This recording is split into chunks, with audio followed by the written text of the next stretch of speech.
12 থেকে 20 গ্রেডের সরকারি চাকরিজীবীদের জন্য রেশন সুবিধা চালুর উদ্যোগ। প্রাথমিক বৃত্তি পরীক্ষার ফল প্রকাশ কাল রোববার। অভয়নগরে পানিবন্দীদের পাশে এমপি গোলাম রসুল ও স্বাস্থ্য বিভাগ, খাদ্য সহায়তার সঙ্গে মিলল বিনামূল্যে চিকিৎসা সেবা। মহেশপুরে উপকারভোগীদের মাঝে বাইসাইকেল ও সেলাই মেশিন বিতরণ। সুনামগঞ্জে স্বল্পমেয়াদী বন্যার শঙ্কা, 4 পৌরসভার কর্মকর্তা কর্মচারীদের ছুটি বাতিল। মোরেলগঞ্জে জলাবদ্ধতা নিরসনে আলম মিলিটারির একক উদ্যোগে সন্তুষ্ট এলাকাবাসী। বাগেরহাটের নিজ বাড়িতে বিএনপি নেতার মরদেহ, মৃত্যু নিয়ে রহস্য। দর্শক, শুনছিলেন সন্ধ্যার খবরের প্রধান প্রধান শিরোনাম, এবার বিস্তারিত। তার আগে আমাদের ইউটিউব চ্যানেল সাবস্ক্রাইব করুন এবং সব খবর পেতে ফেসবুক পেজ ফলো করে রাখার পাশাপাশি ওয়েবসাইট ভিজিট করুন। দ্রব্যমূল্যের ঊর্ধ্বগতি ও জীবনযাত্রার ব্যয় বৃদ্ধির কারণে 12 থেকে 20তম গ্রেডের সরকারি কর্মকর্তা কর্মচারীদের জন্য রেশন সুবিধা চালুর উদ্যোগ নিয়েছে সরকার। এ বিষয়ে অর্থ বিভাগ ও মন্ত্রিপরিষদ বিভাগের সম্মতি মিলেছে। ইতোমধ্যেই অর্থ বিভাগকে প্রয়োজনীয় ব্যবস্থা নিতে নির্দেশনা দেওয়া হয়েছে। প্রতি মাসে অগ্রগতির প্রতিবেদন এবং 3 মাস পর বাস্তবায়নের অগ্রগতি পর্যালোচনা করা হবে। সরকারের মতে, মূল্যস্ফীতির চাপে নিম্ন ও মধ্যম আয়ের সরকারি কর্মচারীরা আর্থিক সংকটে পড়ছেন।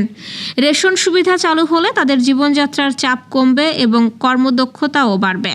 এই প্রস্তাবটি গত মে মাসের জেলা প্রশাসক সম্মেলনে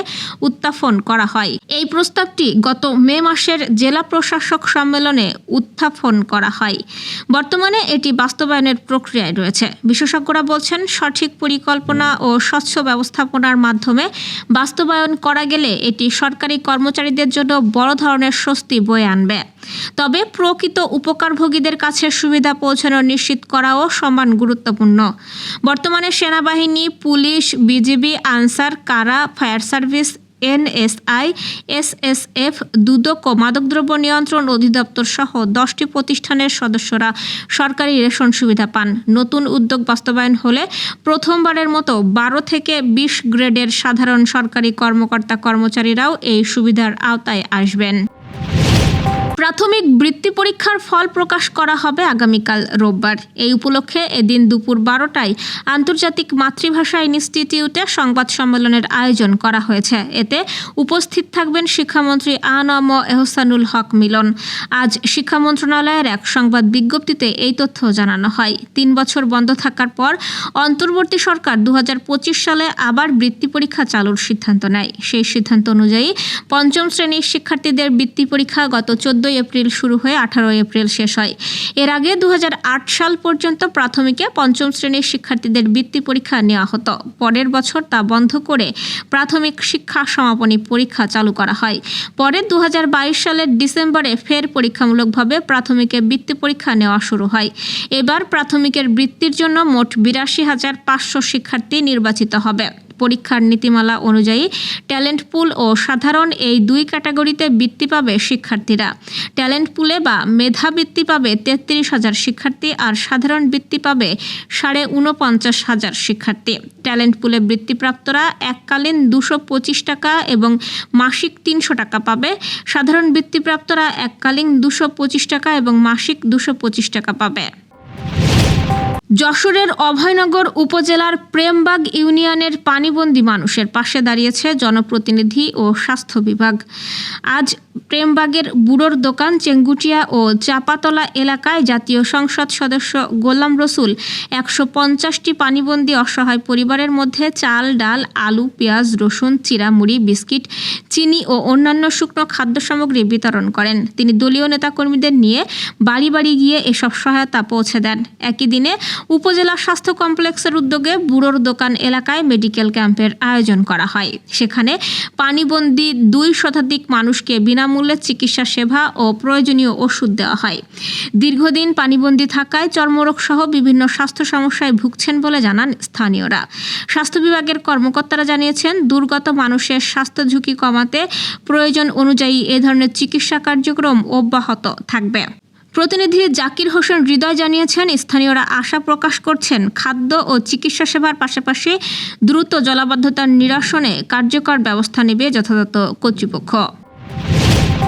মহেশপুরে উপকারভোগীদের মাঝে বাইসাইকেল ও সেলাই মেশিন বিতরণ করা হয়েছে। আমাদের প্রতিনিধি আব্দুর রহমান জানিয়েছেন, ঝিনাইদহ মহেশপুরের 2025-26 অর্থবছরে উন্নয়ন কর্মসূচি এডিপির আওতায় উপকারভোগীদের মাঝে সেলাই মেশিন ও বাইসাইকেল সহ বিভিন্ন উপকরণ বিতরণ করা হয়েছে।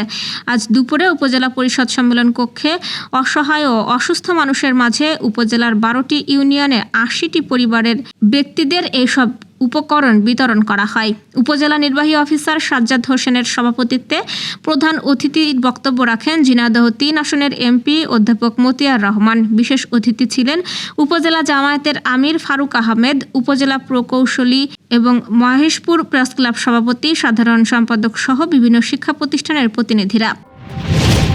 সুনামগঞ্জে উজানের পাহাড়ি ঢল ও ভারী বৃষ্টির প্রভাবে স্বল্পমেয়াদী বন্যার আশঙ্কা তৈরি হয়েছে। তবে গত 24 ঘন্টায় বৃষ্টিপাত কম হওয়ায় সুরমাসহ জেলার নদ নদীর পানি কিছুটা কমেছে বলে জানিয়েছে পানি উন্নয়ন বোর্ড। সম্ভাব্য বন্যা পরিস্থিতি মোকাবেলায় সুনামগঞ্জ পৌরসভায় নিয়ন্ত্রণ কক্ষ খোলা হয়েছে। একই সঙ্গে জেলার 4টি পৌরসভার কর্মকর্তা কর্মচারীদের সব ধরনের ছুটি বাতিল করা হয়েছে। জেলা প্রশাসনের পক্ষ থেকে জানানো হয়েছে, জেলার 12 উপজেলায় প্রয়োজনীয় প্রস্তুতি নেওয়া হয়েছে। জেলা প্রশাসন জানিয়েছে 1311টি আশ্রয় কেন্দ্র প্রস্তুত রাখা হয়েছে। উদ্ধার কাজে পর্যাপ্ত নৌযান, স্বেচ্ছাসেবক এবং 1056টি মেডিকেল টিম প্রস্তুত রয়েছে।